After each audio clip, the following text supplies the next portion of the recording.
part of the trick that a stage hypnotist does is that it looks like people are being brainwashed right on stage, but the trick is that 80% of people would not do that. But it's a big crowd watching the show, so the hypnotist learns how to pick out the 20%, and then you winnow them out further until you've got the few people who don't mind doing weird things in front of a crowd.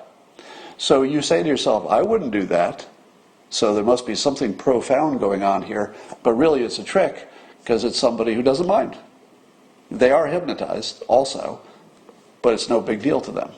So when you look at a cult, the wrong way to look at it is, normal people wouldn't do this, I wouldn't do this, so I don't understand this.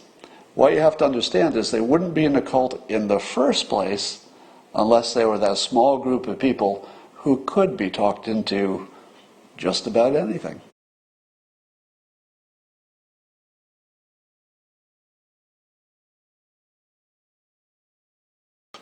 Let's talk about some cults.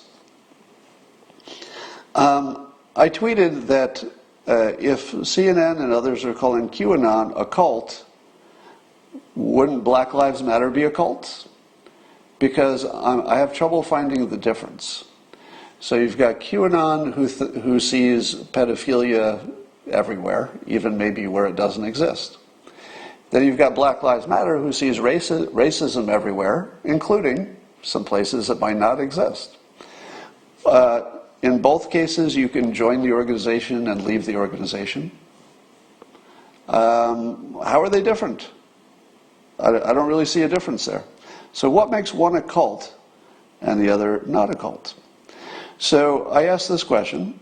So QAnon doesn't have a leader. Don't you need a leader to be a cult? That feels like the minimum requirement of a cult. Now, Black Lives Matter has sort of leaders, but they're more like founders. It's not like the people marching or they don't feel that they report to any leader. There is an organizer, but not really a leader per se, like a cult. It's more people independently doing what they want to do. So you don't have a leader. That's not cult-like. QAnon, literally the primary thing that they say is do your own research and make up your own mind. A cult tries to keep you from the outside world, and it tries to keep you from any information that might change your mind. QAnon does the opposite. They say, go research. Go do your own research. I did my own research. Please do your own research. That is aggressively opposite a cult. That's literally saying that white is black, 0 is 1. Those are opposites. Do your own search is opposite of a cult. There's no argument on that. And you can leave anytime. That's as non-cult as you can get. Now, is QAnon correct in their beliefs? Well, you already know I don't believe they are. So I don't believe QAnon's claims, pass the sniff test, and I think that's been demonstrated well enough. But that would be more like a conspiracy theory, more like false beliefs. That would be the worst case. And I have to say that the QAnon believers themselves, as I saw some of them being interviewed by CNN, and they were asked, about the president not denouncing QAnon, and a number of the people going to the rally agreed with the president, said no. Let people figure it out themselves. He just wants people to do their own research. Now, I don't buy into that thinking, but I did love the people. Like just watching the people respond to the CNN reporter. They're all kind of lovable, meaning they don't have bad intentions. They're anti-pedophilia. Who doesn't agree with that? That's what the president said as well. So while I do not accept their claims as being true, they're quite a lovable group, I gotta say. All right, let's talk about, and so I got approached, if you can call it that, on Twitter, by Steve Hassan. Have you ever heard of him? He's a cult expert, and he said, Scott, you have lost any shred of independent thinking, because I said that QAnon is not a cult. I'm sorry to see, from debunking QAnon to defending it. So he knows I've debunked it in the past, but now he thinks I'm defending it by defining them as not a cult. Do you see that? Am I defending QAnon by simply saying that all of the definition of a cult, objectively speaking, and nobody would disagree with the specifics, none of them fit? Is that defending them? Well, is a true statement defending somebody? If you're stuck in that simple little world where saying something true about somebody you don't agree with is defending them, you need to increase your level of maturity. You need to be able to handle that sometimes your enemies have some good qualities, sometimes the people you disagree with can be right. It's a thing. People you don't like sometimes can be right. Duh. So I would think that context would matter. And given that Mr. Hassan, the cult expert, knows I don't believe what they believe, I would think that I wouldn't call this defending. But I would certainly, actually, maybe you could call it defending, in the sense that I'm defending them against a false accusation. Is that defending, or is that just describing? Well, anyway, this cult expert, Steve Hassan, became a cult expert because he had been in a cult. He had been a Moonie. So I guess when he was younger, he grew up in the Moonies, who are called a cult. And here's a question I would ask you. This is based on my own understanding of persuasion. And this is sort of similar to stalkers. I learned this from an expert on stalkers. You can't really make a stalker stop stalking unless their dad are in jail or something. You can convince a stalker not to stalk a specific target, but they will just get interested later in somebody else and just stalk somebody else. So the thinking from an expert on stalkers is that once a stalker, always a stalker. You can only change who they stalk. I wonder, I'm speculating, that if you're the kind of person who has ever been in any cult, aren't you susceptible to being in another one? Because whatever it was about you that caused you to be a member of one cult, do you grow out of that? Or is that just who you are? Because Steve Hassan is quite a Trump hater, and it feels to me like cultish behavior. I feel as though he just went from one cult to another, and I know that he would say the same about me for the things I say about Trump. But I would refer him to yesterday's Periscope. So anybody who thinks that I'm brainwashed, you have to explain why I can so easily criticize the thing you think I'm brainwashed to support, because I can do it pretty easily at great consternation to my audience. All right, so BLM's a cult if QAnon's a cult, or neither of them are cults if you want to be more accurate. But I told you I was going to watch this special, or a series, I guess, on HBO called The Vow. And it's about a cult, I never know how to pronounce it, NXIVM, but I think they pronounce it NXIVM or something, NXIVM. And it's this Keith Rainier fellow. And first of all, I recommend the content. It's really interesting. And part of what makes it interesting is that one of the cult members was also a very good filmmaker, and apparently was taking film and really high quality audio through much of his experience in the cult and then afterwards. So it's not just a documentary where they're talking about a cult and maybe they interview some people. They do some interviews too. But you actually see inside the cult. You actually see the footage of the actual cult leader, alleged, doing his cult stuff. And so I got to watch that and try to pick out his technique. And here's what I learned, and I'll give you this background so when you watch it you can look for this stuff. Number one, it looks like he modeled his cult after Scientology. In other words, he started with the same framework, which is there's this wise leader. Instead of L. Ron Hubbard, it's Keith Rainier. And started with the same Scientology idea that your problems in adult life are caused by traumas that you may not be aware of from your early life. And that there's a technique for getting to those traumas and uncovering them and taking the power out of them. Scientology has their little, whatever it is, the e-meter or something where they do the interviews, is that what it's called? But they have a technique which people say, yes, it made me clear. It got rid of my traumas from childhood, and now I'm more successful. Now, Scientology is a cult, some say, but I would say this. I'm pretty sure the technique works. Not every time and not on every person. But what I've seen of the technique, it would work. Again, not every person.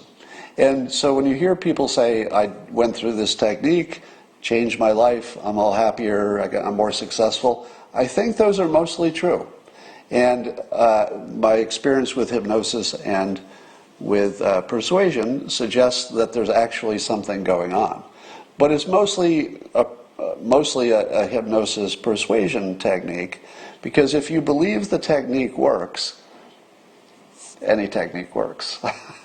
Now that's a bit of an overclaim, but believing in the technique gives you what I call the fake because. And NXIVM did this, and Scientology does it still. And the fake because goes like this. You may want to become a different person, but you need some reason that you could look to and say, oh, that's the reason. This is the reason. I've now discovered this or learned this or felt this, and now I can become this different person. In persuasion, that's a thing. Giving somebody any excuse, and it doesn't matter what it is. So you could come up with a technique that says, every time I tap you on the head with this pen, you'll get better from your traumas, your childhood traumas. You would find people who got better and actually were better. Now, not all of them, because they wouldn't all believe it would work. But if you find somebody who believes it works, it kind of works. It's not quite a placebo effect, but it's in that realm. So the first thing you need to know is that the people in the NXIVM cult make claims that the technique, in this case it was called an EM process, actually worked. And in their own words, they're saying, yeah, this made me happier, my relationships are better, I'm more successful, and all that. I believe that's true. Not every time, wouldn't work with everybody, but I do believe that these people were telling the truth, that they were getting the benefits. So the first thing you need to know is that both Scientology and NXIVM work. I hate to say that because I don't want to accidentally convince anybody to join one of these groups, but I think it works. And I've seen enough from hypnosis to know that it's entirely within the conceivable realm. Next thing you need to know is that the leader of NXIVM, this Keith Rainier guy, I saw enough video of him that I would make the following conclusions. One, he is a genius. He is really smart. And that's part of it, because people can feel that, and then they feel he's smart, so he has more credibility, so it makes him easier to follow. And he's also really interesting and really provocative, and he does both of those things intentionally, and he said as much. He said he's interesting and provocative intentionally. Now, I've told you that half of persuasion is getting and holding people's attention. So he does that in a Trump-like way. He says and does things that you can't look away, and then suddenly he's the important thing in your life, and suddenly it's all you're talking about, and suddenly he has power. So he does all the getting attention stuff right. Then his EM process, I didn't see enough of it to get the full pattern, but it's something like this. And he could do it with just a word or two, and you could see him breaking people down into tiers with just asking a question or two. And when you see it live, you can tell that he can do this. It looks repeatable. So, for example, somebody would say, I have, this fear, or there's this thing I can't do, or whatever. So they've got some block in their life. And he would ask questions somewhat like this. And I may have the exact form wrong, but it's something like this. What fear would you, what are you afraid you would lose if you did this? What are you afraid you'd lose if you had this success? What are you afraid you'd lose if your relationships were better? And it's a really good question. And you can see people get the question, and I think he has a few forms of this question. And what it does is it gives them the fake because. And the fake because is the question allows them to, in a very free-form way, solve their own problem, but it's a fake because that they don't know is fake. So in other words, if they immediately have a thought, and this is part of what he prompts them for, a thought of some childhood trauma, and they connect that childhood trauma to what they're trying to accomplish today. An example would be, in my childhood I was abandoned, and now I'm having trouble making relationships or sticking with something today. Now that doesn't have to be the actual reason that they're having problem today, and this is the important part. That doesn't have to be real. If in your head you've connected that past trauma to whatever it is that's giving you fear today and stopping you from being your complete self, if you believe that trauma was the problem, and if you believe that this cult leader, Keith Raniere, in one question, connected that fear from your past to your current problem, you break down crying. Because it feels like something amazing just happened to you. You just found the code, in the programming of your brain that is all your problem. Yes, it was that trauma. I get it now. That was the trauma that's blocking me today. Doesn't need to be real. Doesn't need to be true. Could be true, but it doesn't need to be. If you convince yourself that you've identified the source of your fear, and you now know that it's irrational, and you talk through it, oh yeah, I don't have to be bothered by my childhood trauma. That's artificial. It's an illusion. Now I can be free. You're free. So, when I say that Raniere is a genius, watching him do this in real time, it is hypnosis. I don't know if he's formally studied hypnosis, but it looks like it. It looks like he's at least read up on it, because he's just too skilled. I think that was the real deal. I think that was the real deal. It's based on maybe an illusion, but not the solution. The solution is that people were clear. They didn't have fear. So here's some more of his technique.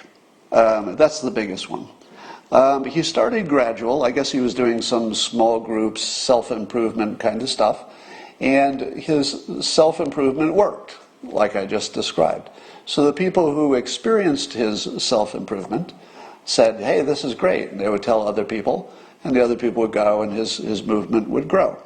But as soon as it started growing and it reached a certain size, he gained a new level of power. And that has to do with the setting, or setting the table, as we say in persuasion. Trump does this too. The reason that Trump always wears a suit, always wears a tie, unless he's making a big deal about taking it off or something, is that the look, the feel, the fact that if you go to visit him before he was president, you'd be in these opulent, billionaire surroundings. You feel that people are credible based on literally the environment. So if you were to go to see a CEO of a corporation, and the CEO was sitting in a cubicle, you'd say to yourself, not so impressive. Maybe, I see why you're doing it, you're trying to be one of the staff, but they'd lose all their power, because they would seem too ordinary. But if you went into the top floor of this giant skyscraper, and you have to go through 3 layers of gatekeepers, and you have to wait 20 minutes, and there's a giant door, and the giant door opens, and you go inside, and it's golden and opulent. what do you think of the person? Immediately you think that person has magical powers because somehow they got in this situation and you didn't. So after Rainier was successful, and I guess he had a building, a compound where a number of them stayed, but not all of them, and the other people would do the recruiting. So they would find somebody and they would bring him in and they'd say, oh, Keith, you got to meet Keith. Keith is amazing. He's like incredible. And then you see all the people that he's brought in. You say, wow, I haven't even met Keith yet, but look at all this stuff, all these people, the way they talk. There's so many of them, and it's growing, and he's making money, and it's this building, and they're playing volleyball, and they're doing cool things, and they're all so happy. I got to meet this Keith. So by the time they met him, they had been primed. So that the people who came in after he had gained some status, they were easier to hypnotize. Yes, he also had one celebrity, and he also had a number of women who had leadership positions. And women can talk men into anything, you may have noticed, and women can talk women into things better than men can talk women into things. So he had these lieutenants, mostly women, and one man who described himself as feminine, interestingly. And they became the salespeople because it was more effective that way. He also recruited a billionaire, or at least one billionaire, maybe more. So he had finances and resources and connections to other billionaires and stuff. So it started small and got gradual. And the gradual part of it is what's powerful, because people would gain... if you gradually ease somebody into something, sort of like, boiling the frog, they don't notice it if it's gradual. And that's actually a technique. A salesperson will do a technique where they'll get you to do something small, and you say, can you hand me that? Oh, sure, yeah. Oh, can you get back to me with that information you were talking about? Yeah, sure. I'll just send you a link. So a salesperson asks the person they're trying to sell to do small things. And if you can get that person to do any small things, it primes them for larger requests. So the cult was nothing but that. It was a whole bunch of small things that people were being asked to do, reasonable, and it made them happier. Why wouldn't you do a small thing that makes you happier? And then the ask would get gradually bigger, until it ended when it ended when a subgroup of the cult, I guess there were several subgroups that people formed to do their own thing, and one of the subgroups was a dominant submission subgroup in which they were organizing as slaves as masters with a hierarchy, and even that was working. That was even, people were okay with that. So they got talked into being slaves to other masters within the organization. But then one of the women came up with the idea of branding the other women with the initials of Keith Rainier, but not telling people that it was Keith Rainier's initials, because they were sort of combined, so you couldn't tell easily. And they actually got literally branded, hugely painful. Now, you might say to yourself, Scott, if you say you're going to brand me, that would be the time I quit the cult. But they didn't. Why? How can you get people who are seemingly intelligent, successful people, how can you get them to agree to be branded? It gets better. Most, if not, I think some, if not all of the women who got branded, and again, it wasn't the whole cult getting branded, it was only this subgroup. Some of them were married and didn't ask their husband about it before they got branded, and the brand was sort of down in the crotch area. I mean, just imagine how impossible this is to imagine that you could be in that position and you would have made those same choices. But the first thing you need to know is that you wouldn't get in the cult unless you were in the small group of people who could be convinced of anything. Right? So part of the trick that a stage hypnotist does is that it looks like people are being brainwashed right on stage, but the trick is that 80% of people would not do that. But it's a big crowd watching the show, so the hypnotist learns how to pick out the 20% and then you winnow them out further until you've got the few people who don't mind doing weird things in front of a crowd. So you say to yourself, I wouldn't do that, so there must be something profound going on here, but really it's a trick because it's somebody who doesn't mind. They are hypnotized also, but it's no big deal to them. So when you look at a cult, the wrong way to look at it is, normal people wouldn't do this, I wouldn't do this, so I don't understand this. What you have to understand is they wouldn't be in a cult in the first place unless they were that small group of people who could be talked into just about anything. Now, I'm not done with the series because I guess they got to the point where the cult got busted and then it's going to be a legal process. But weirdly, I didn't see anything illegal in the entire episode up till now.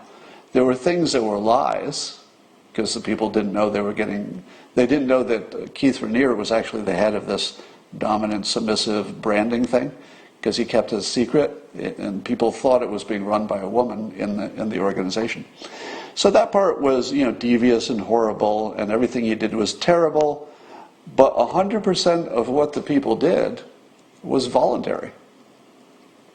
It was all voluntary. And the people who got the brands, what do you think they thought immediately after getting the brand? What do you think their mental process was? If I've taught you anything, you should say this: cognitive dissonance. Because if you join an organization and you let them brand you, what's that do to your brain? Because your brain has to explain this to yourself. That's how cognitive dissonance happens. If you can't explain it to yourself, you are triggered into cognitive dissonance where you make up some weird world to make it make sense. And now, since it doesn't make sense on the logical world, what happens is as soon as you're branded and the pain wears off, you imagine it was awesome and that it was all good and you're glad it happened. Because then you can have a story that doesn't make you look like you're crazy. Oh yeah, I conquered my fear. I showed my commitment. Yeah, it's all good. I'm certainly glad I made that choice. And a little bit of that happened. The people who had been branded, at least initially, actually had a positive experience. If you can believe that. I mean, after the pain wore off, it was a positive experience. Now, of course, they got unhypnotized, and that became the problem. The other thing that this cult was teaching, and this came toward the end, so I think, he started out with innocent self-help stuff and then got into, more provocative, dangerous stuff. And they showed the actual video of Keith Raniere explaining to his cult members the following. Now, this is him talking, not me, okay? So don't blame me. I'm just the messenger. I know you're going to want to blame me for this. You can't. Nothing I say next is my opinion. This is just the cult leader, okay? Are we clear on that? It's not coming from me. He said that the reason that women are unhappy is because they get away with too much because they're women. And it starts when they're young. Again, this isn't me. I'm not saying this. This is somebody else. Keith Raniere. And he said that women are unhappy because they don't have essentially controls on their behavior, and that to be happy you need boundaries. Now, I buy the part about people need boundaries to be happy. There's lots of evidence of that. But where he took this was that the men need to be the protectors and essentially need to be in charge, although his dominant and submission thing that he built was mostly women in charge of other women.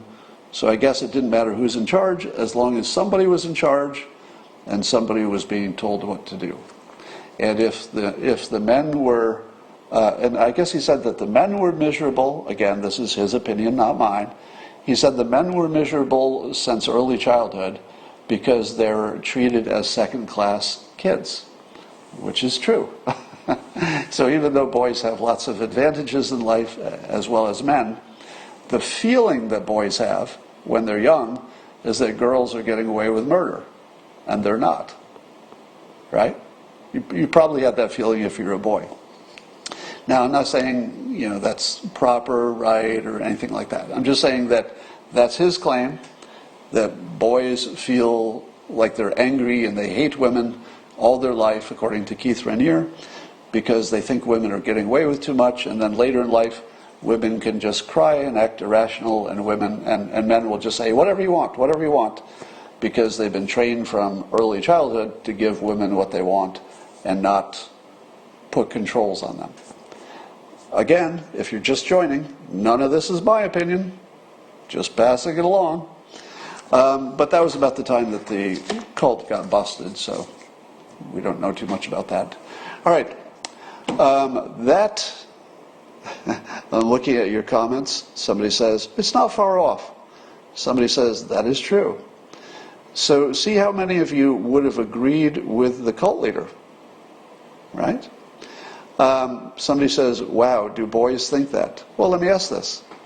Let me ask the men who are here. When you were a boy, did you think that women were getting away with murder?